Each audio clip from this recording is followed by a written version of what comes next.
ఏ ప్రభుత్వం అధికారంలోకి వచ్చినా సరే విద్య, వైద్యం ఈ రెండిటిని అయితే మాత్రం పేద ప్రజలకు అందుబాటులోకి తీసుకెళ్తే ఖచ్చితంగా ఆ ప్రభుత్వాన్ని మళ్ళీ అధికారంలోకి తీసుకొచ్చి రావడానికి పేద ప్రజల నుంచి పూర్తి సహకారం అయితే అందుతుంది. అలాగని చెప్పి జగన్మోహన్ రెడ్డి మరి అంత చేశాడు కదా, ఆరోగ్యశ్రీ కూడా ఉచితం అన్నాడు కదా, 1000 రూపాయలు దాటితే మొత్తం ఆసుపత్రిలో చేరితే ఖర్చంతా ఫ్రీగా పెట్టుకుంటా అన్నారు కదా అని అనుకోవచ్చు. కానీ అక్కడ కొన్ని కీలక పరిణామాలు జగన్మోహన్ రెడ్డిని గద్దె దించడానికి కారణమయ్యాయి. ఇది అందరికీ తెలిసిన విషయమే. అందులో స్వయంకృతాపరాధం కూడా లేకపోలేదు.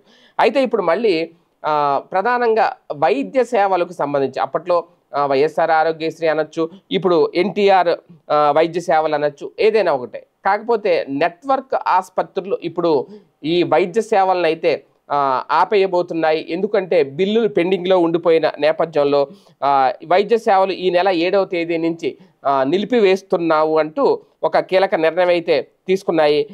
ఏపీ స్పెషాలిటీ హాస్పిటల్ అసోసియేషన్ ఇందుకు సంబంధించి ఒక ప్రకటన విడుదల చేసింది. ఆల్రెడీ గతంలో కూడా ఈ అసోసియేషన్ ఒక ప్రకటన విడుదల చేసింది. కాకపోతే అప్పుడు ఏదో కొంత సొమ్ము విడుదల చేశారు, కంటిన్యూ చేశారు అనేది. అయితే దాదాపుగా ఇప్పుడు నెట్వర్క్ ఆసుపత్రులకి 3,500 కోట్ల బకాయి ఉందట. దీనివల్ల తాము దుర్భర పరిస్థితిలో ఉన్నాము, బకాయిల విడుదల కోసం ఎన్టీఆర్ వైద్య సేవా ట్రస్ట్కు అనేక సార్లు విన్నవించాము, లిఖితపూర్వకంగా కూడా అడిగాము. పెండింగ్ బిల్లులు చెల్లిస్తే కానీ మందులు, సర్జికల్ ఐటమ్స్ సరఫరా చేయలేమని చెప్పి ఆయా కంపెనీలు చేతులు ఎత్తేసినాయి. వైద్యులు, సిబ్బందికి 2 నెలలుగా జీతాలు కూడా నిలిపేశాం. దీనిపై గత నెల 7నే ట్రస్టుకు లేఖ రాశాం. ప్రభుత్వం నుంచి స్పందన రాలేదు. బకాయిలు విడుదల చేయాలి అంటూ గతేడాది జూలై నుంచి ప్రభుత్వానికి 26 సార్లు లేఖ రాశాం. 2025-26 బడ్జెట్లో ఎన్టీఆర్ వైద్య సేవా పథకానికి 4,000 కోట్లు కేటాయించారు. బకాయిలే 3,500 కోట్ల రూపాయలు ఉన్నాయి. కనీసం 1,500 కోట్లు చెల్లిస్తే తప్ప సేవలు కొనసాగించే ప్రసక్తి లేదు అంటూ మొదటి నుంచి కూడా ఈ 1,500 కోట్లు చెల్లించాలి అని అడుగుతున్నారు.